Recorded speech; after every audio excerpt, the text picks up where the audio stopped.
Let's talk a little bit now about planning and execution. So those are kind of the major considerations. Obviously, there's a lot of things to consider. You could talk a week about that, but those are kind of the major things we've seen that if you can think about that stuff and plan it well, things usually generally go well. So like I've been saying, planning is super critical for these events, and the more time, the better. It really stinks to have to do things last minute. In general, the planning takes more time than clients think it's going to. It usually is generally going to take as long as your in-person events, if not more. You may not be booking hotels and do catering and that kind of stuff, but there's all these other things now you'll have to do in the virtual space that you didn't have to do for live events.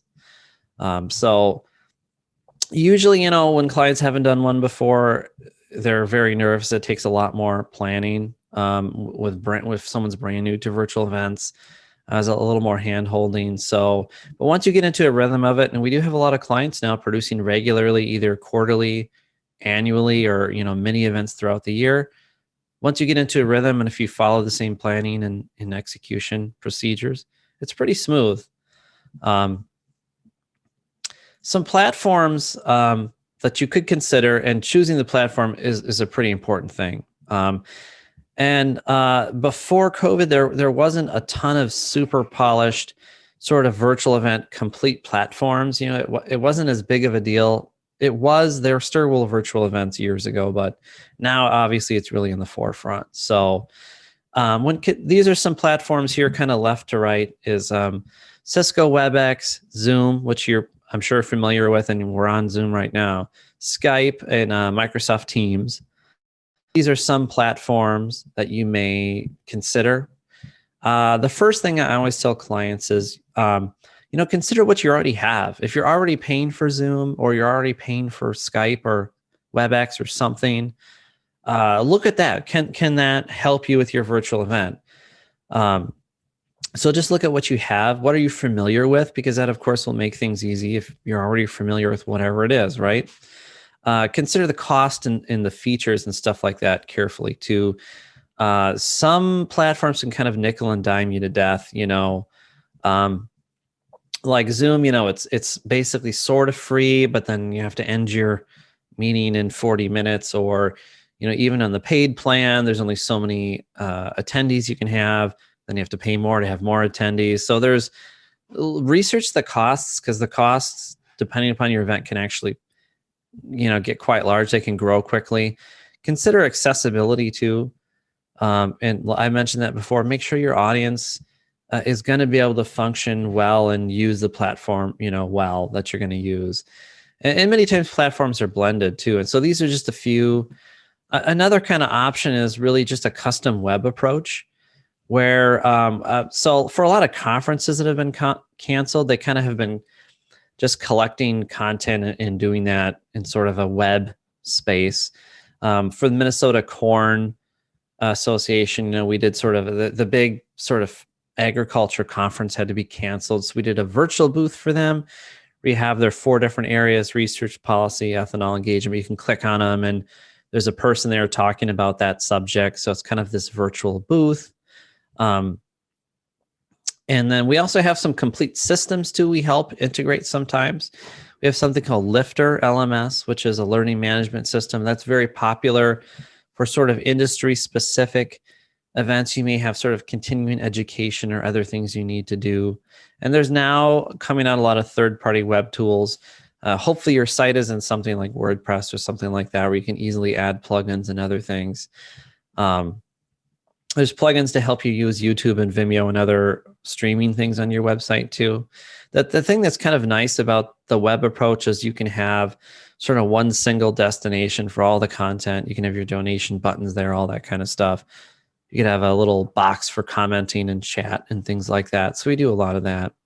Looks like most of you answered this poll and said you kind of use events to raise funds. So I'll show some really good examples of that and share some success stories around that. Cause awareness and the connecting to the community is a big one too. So when you're going to choose a platform, all platforms have gotchas, right? There's no perfect virtual event web platform for you. So they all have gotchas. So be very careful about that. Even within a platform, for instance, like Zoom, A webinar is a little different than a meeting. You know, if you want face-to-face question and answer, for instance, you can't really do a Zoom webinar because the participants can't have their camera on. You have to do a meeting. So, you know, every platform has a little bit sort of little details like that. So whatever platform you're going to use, learn it really well and practice. You know, don't go in cold to try to do your virtual event and kind of have never used the features before. So learn all the best practices that come with your platform, research examples. It's really helpful to talk to someone who's used the same platform or done an event kind of in a similar way you want to do it. Definitely utilize the support. If it's some kind of paid platform, it comes with support. You know, don't be shy about pinging them about questions. And also, you know, a lot of times we have clients, especially the first time they do an event, do kind of like a rehearsal, like a dress rehearsal, and maybe even record that, or just have some of your staff or a test audience and kind of try things out, especially if you're going to do something more complicated. You know, that's all really, really nice for your event planning. You know, I did this event actually with Jane Fonda was one of the guests, and even though she's like a actress on TV, Hollywood legend, I mean, she has no problem delivering a great performance. But we even with her, we had the nonprofit she was helping out had never done a virtual event before, was very nervous about it. So we did a dry run. And you know, it's okay to be nervous. Being nervous means you care about what you're doing, right? And so that's a good thing. Another interesting event was this one for Kids in Need Foundation, which required a lot of very careful planning, lots of careful planning. I'm going to talk about that event more later. And they were lucky enough to have Shaquille O'Neal be part of that, and some other people that were very big names, which could help bring a lot of attention to their cause. So that had a lot of careful planning, because working with these very busy A-list people, they could not all be available at the same time. So we had to do a blend of recording people ahead of time in Zoom with live Zoom content, mixing it all together seamlessly, and the audience has no idea.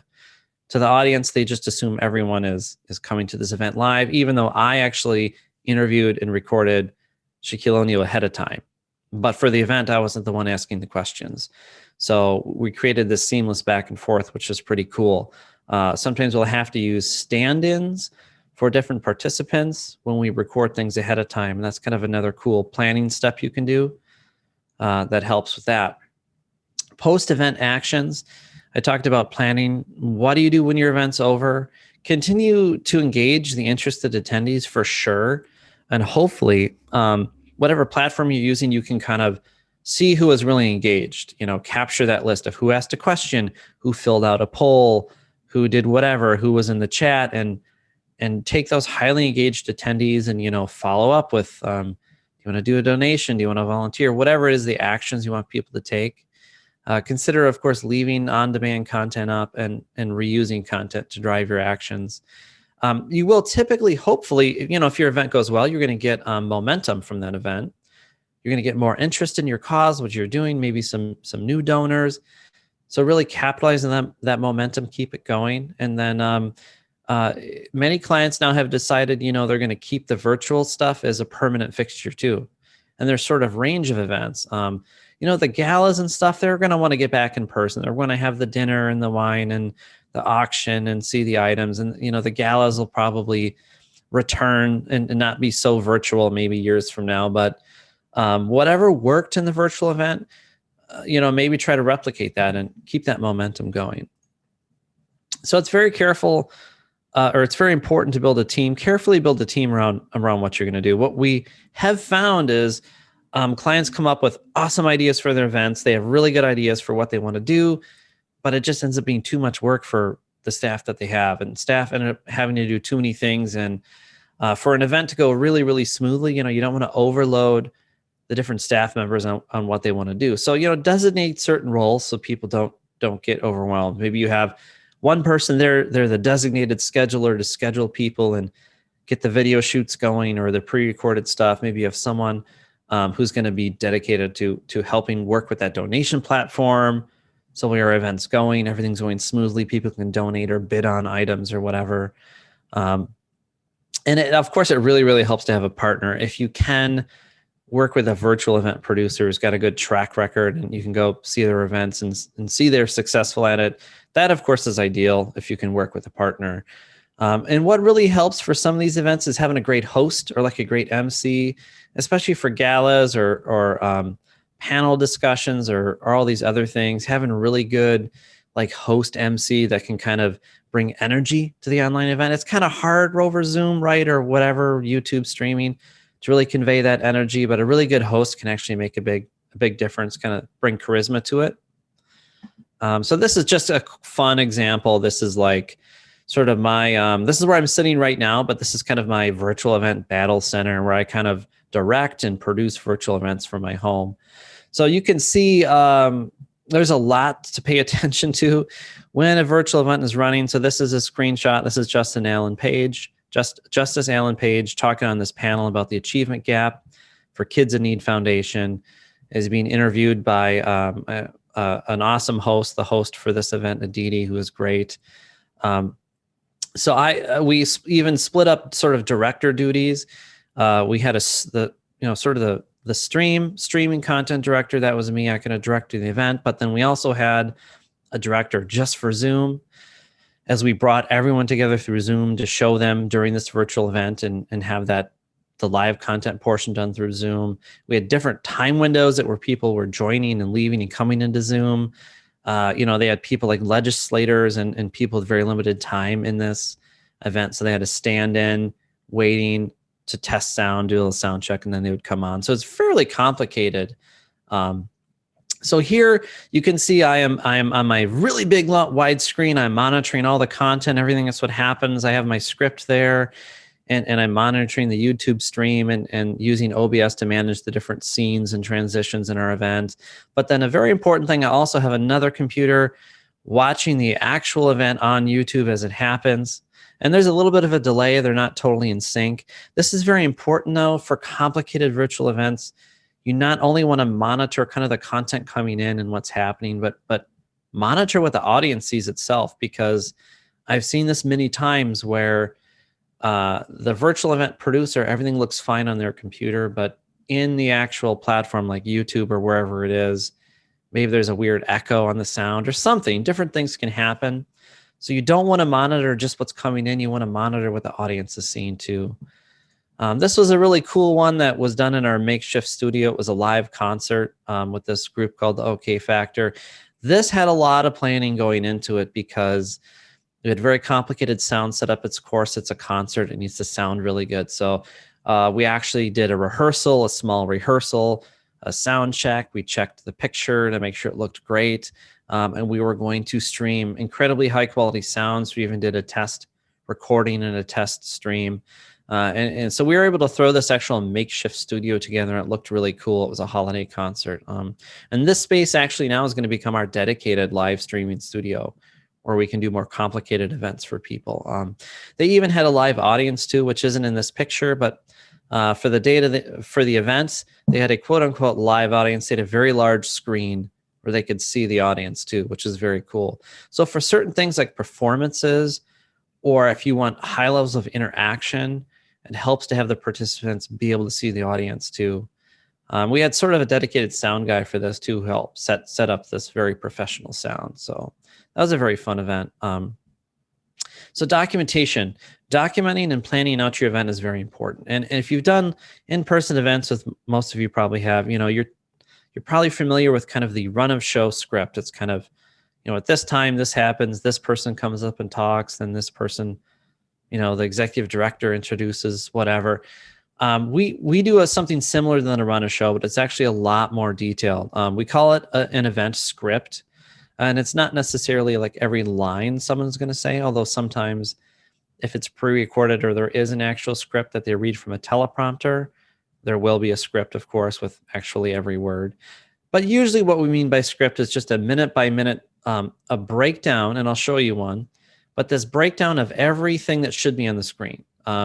Because the whole audience is participating and seeing everything on a screen, usually if something changes on the screen or something happens, someone's got to press a button or there's an action that has to happen. So having a minute by minute kind of breakdown of that is super helpful so you don't miss anything. Because because small details, if something changed, that can have a big impact on your event. So create that detailed event script, do a run through if you can, test your technology, test your plan. If at all possible, avoid last minute changes, and have backups. Build into your event documentation and plan a backup. And I'm going to talk about a couple of things that went wrong in events. Not really wrong, but like stumbling blocks. And I'll show you how those backup plans really save the day. So a typical script kind of looks like this. We usually do it in Google Sheets. This particular event was all on the internet in Zoom. The real-time content was in Zoom. Pre-recorded content was on their website. And every minute of the day was accounted for. This is a multiple day event going 8 a.m. to 12 p.m. This is a conference. So we have in this script everything that has to happen on the screen and when it happens. So the time, the platform with the links to the Zoom meetings that are set up way ahead of time, who the host is, what their email is to make sure they're registered correctly in Zoom with the right email, links to reference files if we're showing videos or music or images, a link to the file so everyone can look at it and make sure we're showing the right thing. So something like that event script is really helpful. We had scripts can be very important for coordinating elements. We had this.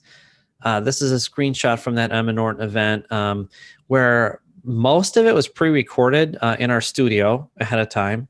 However, we brought in real-time events. So this was live streamed, although it was pre-recorded. So they had live donor data on the screen. They had this thermometer in their goal, which is really cool. We brought in live auction data. So all of that, syncing all of those systems is really important. The script is important for syncing it and keeping your team in sync too, because the team dealing with the donation platform and stuff at certain points had to change it from thermometer to view to a list of the donors to a list of the top auction items, all these different things. So you can actually see on the screen here, there's a very small timing bar at the bottom that when that bar fills up, the event team who's watching this knows that, okay, that portion's going to be over and we're going to switch the view to something else. So for this event, we had a lot of items being synced. So actually even had a master clock kind of running. So some tips on executing. Having a platform for kind of staging and the management of the event is really helpful. So say your event's on Zoom, you can't be in 2 Zoom meetings at once, not as a host. You can sort of monitor more than one Zoom meeting. So you may need another platform like Skype or Google Chat or something else to help coordinate the team while the event's going. You can, of course, mix in pre-recorded content. Not every event's live. Not every event's all pre-recorded or all live. But if there is some kind of content that you can prepare ahead of time, it's good to think about that. Because, of course, if something's pre-created, a lot less can go wrong with that. If your keynote speaker is going to do sort of a webinar style address and they do it ahead of time, then if they're sick the day of the event or something happens, their internet goes out, whatever, you're minimizing problems by having content pre-recorded. So if there's no advantage to having it actually live, consider pre-recording it. Like I said before, build in dead time and breaks if you have a very long event. For even events that aren't that long too. So the Emma Norton event, they were driving donations and stuff. And so the content just didn't roll constant content. We had breaks. You think the sponsor had these breaks of 2 to 3 minutes where you're showing donations. And that gives someone, the couple of minutes they need to get on their phone and open the donation app and make a donation, right?